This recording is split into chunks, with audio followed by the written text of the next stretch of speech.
Hello everyone, welcome you all. আজকের এই ক্লাসে পলিটির সেকেন্ড ক্লাস নিয়ে আলোচনা করব। এর আগের ক্লাসে সংবিধানের পটভূমি এবং গণপরিষদ নিয়ে আলোচনা করা হয়েছিল, যার লিঙ্ক ডেসক্রিপশনে দেওয়া থাকবে, তোমরা দেখে নিতে পারো। আজকের এই ক্লাসের আলোচ্য বিষয় হবে সোর্সেস অফ দ্য কনস্টিটিউশন, অর্থাৎ সংবিধানের যে ফিচার্সগুলো আছে সেগুলো কোন কোন দেশ থেকে আমরা বড় করেছি সেগুলো নিয়ে কয়েকটি গুরুত্বপূর্ণ প্রশ্ন আলোচনা করব। আজকের প্রথম প্রশ্ন দেখো, জুডিশিয়াল রিভিউয়ের ধারণা কোন দেশ থেকে নেওয়া হয়েছে? তো বিচার বিভাগের ব্যাপারগুলো, তার সঙ্গে হাইকোর্ট, সুপ্রিম কোর্ট, এইগুলো থাকলে জানবে ইউনাইটেড স্টেটস অফ আমেরিকা থেকে নেওয়া হয়েছে। আমেরিকা থেকে আর কি কি নেওয়া হয়েছে এখানে একটু দেখে নেব। সব থেকে ইম্পর্টেন্ট হচ্ছে ফান্ডামেন্টাল রাইট বা মৌলিক অধিকার। তারপর এখানে দেখতে পাচ্ছ যে প্রিয়াম্বেল বা প্রস্তাবনা আমেরিকা থেকে নেওয়া হয়েছে। নেক্সট এখানে দেখতে পাবে যে রিটেন কনস্টিটিউশন, অর্থাৎ আমাদের সংবিধান, যে লিখিত সংবিধান, এই ধারণাটা নেওয়া হয়েছে আমেরিকা থেকে। এখানে একটা কথা মাথায় রেখো যে ইউকের যে সংবিধান আছে সেটা কোনো লিখিত সংবিধান না। তারপরে দেখো ইমপিচমেন্ট অফ দ্য প্রেসিডেন্ট, তাহলে প্রেসিডেন্টের ইমপিচ করার যে ধারণা সেটা নেওয়া হয়েছে আমেরিকা থেকে। তারপর দেখতে পারো এখানে প্রেসিডেন্ট আর ভাইস প্রেসিডেন্টের কার্যাবলী অর্থাৎ ফাংশন, সেটা আমেরিকা থেকে নেওয়া হয়েছে। আর কি নেওয়া হয়েছে? রিমুভাল অফ সুপ্রিম কোর্ট এবং হাইকোর্টের জাজ, অর্থাৎ সুপ্রিম কোর্ট, হাইকোর্টের জাজদের অপসারণ করাটা আমেরিকা থেকে নেওয়া হয়েছে। পরের প্রশ্ন দেখো, কোন দেশ থেকে ভারতীয় সংবিধানের পঞ্চবার্ষিকী পরিকল্পনা নেওয়া হয়েছে? পঞ্চবার্ষিকী পরিকল্পনা মানে 5 ইয়ার প্ল্যান। এটা নেওয়া হয়েছিল ইউএসএসআর থেকে। ইউএসএসআর মানে কি? সোভিয়েত ইউনিয়ন, যেটা বর্তমানে রাশিয়া নামে পরিচিত। এখানে একটা কথা মনে রেখো যে প্রথম বিশ্বযুদ্ধের পর থেকে প্রায় 1991 পর্যন্ত এই ইউনিয়নটা কার্যকরী ছিল। এরপর কি হয়, 15টি দেশ আলাদা হয়ে যায়, যে যার ইন্ডিপেন্ডেন্ট স্টেট হিসাবে নিজেদেরকে প্রকাশ করে। তার মধ্যে একটা ছিল রাশিয়া। তো এই রাশিয়া থেকে আর কি কি নেওয়া হয়েছে? সব থেকে ইম্পর্টেন্ট যেটা, সেটা হলো ফান্ডামেন্টাল ডিউটিস, অর্থাৎ মৌলিক কর্তব্য। আর কি নেওয়া হয়েছে? আমাদের প্রিয়াম্বেলে যে জাস্টিস কথাটা আছে সেই ওয়ার্ডটা নেওয়া হয়েছে রাশিয়া থেকে। পরের প্রশ্ন দেখো, which of the following was the biggest source of Indian constitution? ভারতের যে সংবিধান তৈরি করা হয়েছিল তার সব থেকে বড় সোর্স কোনটা ছিল? চারটে অপশন আছে, সঠিক উত্তর হবে option B, the government of India act 1935। তাহলে 1935 সালে ব্রিটিশ সরকার দ্বারা যে অ্যাক্টটা জারি করা হয়েছিল সেখান থেকে মোস্টলি আমরা আমাদের সংবিধানে কপি করেছি। এখানে দেখতে পাচ্ছ গভর্নমেন্ট অফ ইন্ডিয়া অ্যাক্ট 1935। ওই অ্যাক্ট থেকে আর কি কি নিয়েছি? সব থেকে ইম্পর্টেন্ট হচ্ছে অফিস অফ দ্য গভর্নর আর পাবলিক সার্ভিস কমিশন। এই দুটো মনে রাখবে, পারলে নোট করে রেখো। নেক্সট প্রশ্ন দেখো, নিম্নলিখিত কোন রাষ্ট্র থেকে সংশোধন প্রক্রিয়াটা ধারণ করেছে? সংশোধন মানে কি? অ্যামেন্ডমেন্ট। তাহলে অ্যামেন্ডমেন্টের ধারণাটা গ্রহণ করা হয়েছিল সাউথ আফ্রিকার কনস্টিটিউশন থেকে। সাউথ আফ্রিকা থেকে আর কি কি নেওয়া হয়? এখানে মনে রাখবে যে রাজ্যসভার যে মেম্বারগুলো আছে তাদের ইলেকশনের ধারণাটা নেওয়া হয়েছিল সাউথ আফ্রিকা থেকে। পরের প্রশ্ন দেখো, ভারতে এক নাগরিকত্বের ধারণাটি নেওয়া হয়েছে। এক নাগরিকত্ব মানে কি? Single citizenship. তোমরা জানো আমরা ভারতীয়দের একটাই ভোটার কার্ড আছে।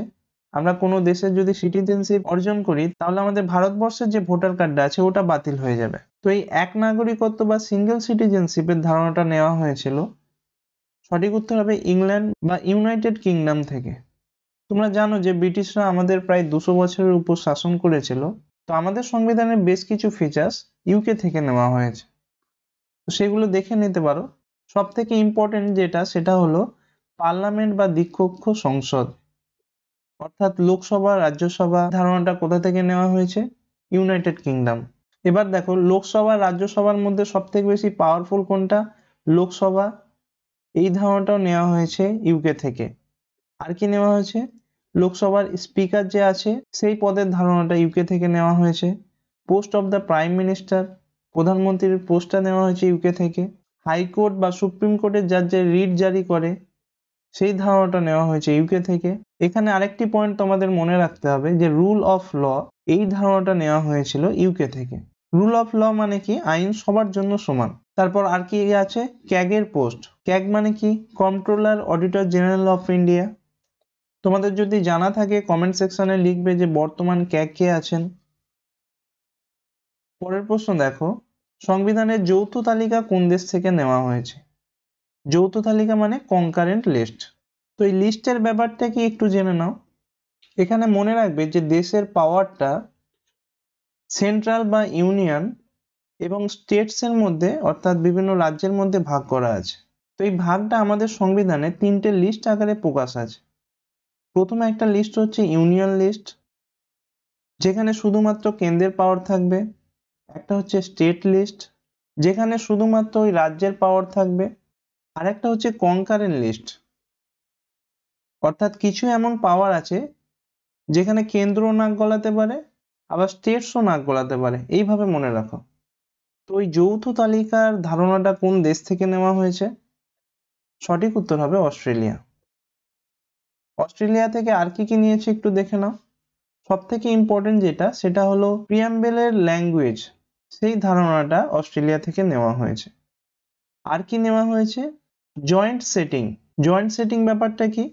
আমাদের পার্লামেন্টে কোনো কারণে কোনো মেজর ইস্যু নিয়ে যদি বিভেদ সৃষ্টি হয়, বা মনে করো পার্লামেন্টের সেশন অফ আছে আর তখন কোনো মেজর ইস্যু নিয়ে আলোচনা করার প্রয়োজন হলো, তখন আমাদের প্রেসিডেন্ট কি করে, লোকসভা এবং রাজ্যসভার মেম্বারদের নিয়ে একটা জয়েন্ট সিটিং বসার আয়োজন করে।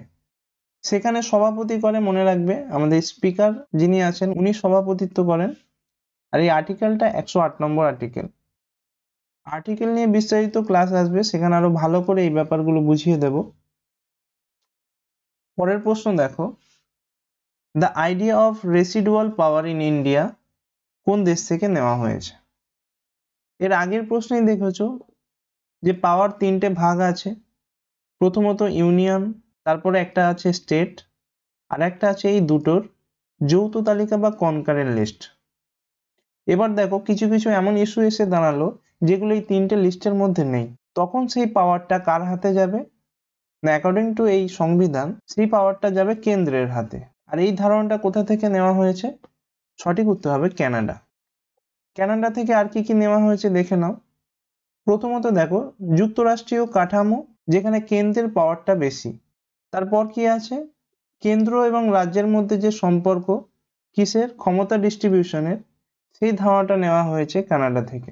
তারপরে এখানে আরেকটা পয়েন্ট দেখে নাও, কেন্দ্র সরকার দ্বারা বিভিন্ন রাজ্যে যে গভর্নর অ্যাপয়েন্ট হয়, সেই ধারণা নেওয়া হয়েছে কানাডার সংবিধান থেকে। পরের প্রশ্ন দেখো, নির্দেশমূলক নীতিসমূহ ধারণা কোন দেশ থেকে নেওয়া হয়েছে? এটাকে শর্টে ডিপিএসপি বলে। তো ডিপিএসপির ধারণা নেওয়া হয়েছে, সঠিক উত্তর হবে অপশন ডি, আয়ারল্যান্ড। আয়ারল্যান্ড দেশ থেকে আর কি কি নেওয়া হয়েছে? প্রথমত দেখো প্রেসিডেন্টের ইলেকশন পদ্ধতি। আরেকটা কি আছে? রাজ্যসভার সদস্যদের যে নমিনেশন হয় প্রেসিডেন্টের দ্বারা, সেই ধারণা আয়ারল্যান্ড থেকে নেওয়া হয়েছে।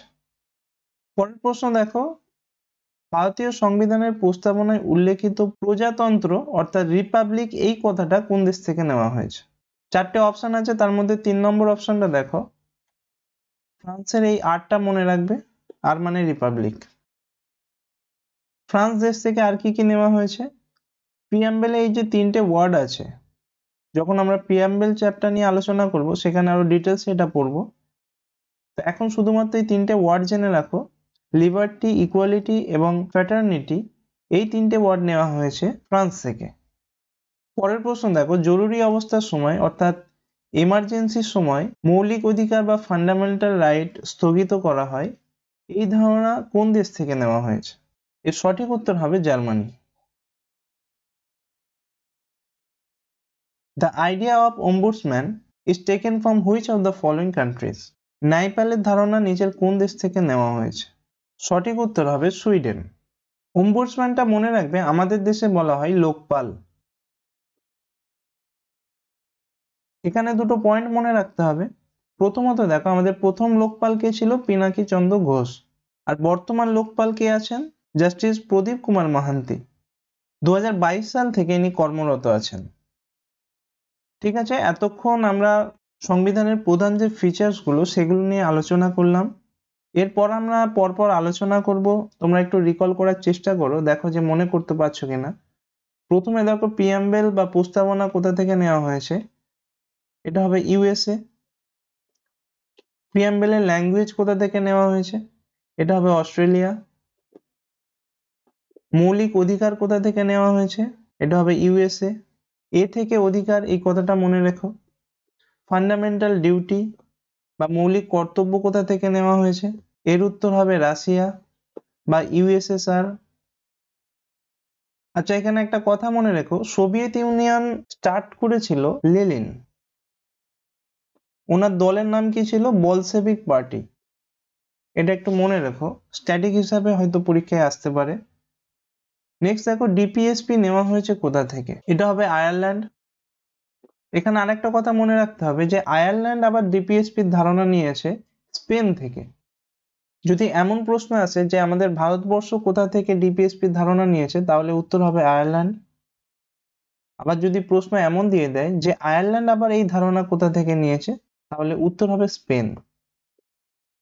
সুপ্রিম কোর্ট, জুডিশিয়াল রিভিউ, এই যে বিচার বিভাগের বৈশিষ্ট্যগুলো মনে রাখবে ইউএসএ বা আমেরিকা থেকে নেওয়া হয়েছে। রুল অফ ল, আইন সবার জন্য সমান, এটা হবে ইউকে। রিটেন কনস্টিটিউশন, ইউকের কনস্টিটিউশন রিটেন না, এটা তখন বলেছিলাম। এটার উত্তর কি হবে? ইউএসএ। হাইকোর্ট বা সুপ্রিম কোর্টের জাজেরা যে রিট জারি করেন, সেটা কোন দেশ থেকে নেওয়া হয়েছে? ইউকে হবে। ফেডারেশন উইথ স্ট্রং সেন্টার, অর্থাৎ যুক্তরাষ্ট্রীয় কাঠামো, তার সঙ্গে কেন্দ্রের পাওয়ারটা অনেক বেশি। এই ধারণাটা নেওয়া হয়েছে কোথায়? না, কানাডা থেকে। সিঙ্গেল সিটিজেনশিপ নেওয়া হয়েছে ইউকে থেকে। এখানে মনে রাখবে কানাডা বা আমেরিকা, এদের দেশের নাগরিকদের ডুয়াল সিটিজেনশিপ নেওয়ার ব্যবস্থা করা আছে। মানে একজন আমেরিকান অথবা কানাডিয়ান, এরা চাইলে নিজের দেশের সঙ্গে অন্য কোনো দেশের নাগরিকত্ব অর্জন করতে পারে। 5 ইয়ার প্ল্যান কোথা থেকে নেওয়া হয়েছে? রাশিয়া বা সোভিয়েত ইউনিয়ন। এরপর এখানে দেখো, অ্যামেন্ডমেন্ট বা সংশোধন, এটা নেওয়া হয়েছে সাউথ আফ্রিকা। প্রিয়াম্বেলের যে জাস্টিস কথাটা ইউজ আছে, সেটা কোন দেশ থেকে? এটা হবে রাশিয়া। রিপাবলিক কোথা থেকে? একটু আগে বললাম France. PSC, public service commission, 1935-এর যে গভর্নমেন্ট অফ ইন্ডিয়া অ্যাক্ট ছিল, সেখান থেকে। ক্যাগের পোস্ট কোথা থেকে নেওয়া হয়েছে? ইউকে থেকে। পার্লামেন্ট বা সংসদ, এটা হবে ইউকে। এরপর আছে স্পিকার, স্পিকারের ধারণা ইউকে থেকে নেওয়া হয়েছে। এরপর দেখো জয়েন্ট সেশন, জয়েন্ট সেশন মানে লোকসভা এবং রাজ্যসভার যৌথ অধিবেশন, সেটা নেওয়া হয়েছে অস্ট্রেলিয়া থেকে। প্রেসিডেন্টের ইমপিচড করা হয়, এটা কোন দেশ থেকে? ইউএসএ। ইমার্জেন্সি নেওয়া হয়েছে জার্মানি। আর শেষে এখানে দেখো লোকপালের পদ নেওয়া হয়েছে কোথা থেকে? না, সুইডেন থেকে। তাহলে এতক্ষণ আমরা সোর্সেস অফ ইন্ডিয়ান কনস্টিটিউশন, অর্থাৎ সংবিধানের বিভিন্ন উৎস নিয়ে আলোচনা করলাম। এবার তোমাদের কাজ হবে এগুলোকে আলাদাভাবে নোট করো এবং বারবার প্র্যাকটিস করতে থাকো। এখানে একটা প্রশ্ন তোমাদের হোমওয়ার্ক দিলাম, এই প্রশ্নের সঠিক উত্তর কি হবে তোমরা কমেন্ট করে জানাবে। যদি ক্লাসটা ভালোভাবে বুঝে থাকো বা দেখে থাকো, আশা রাখছি তোমরা সবাই উত্তর করে দিতে পারবে। Thank you for watching.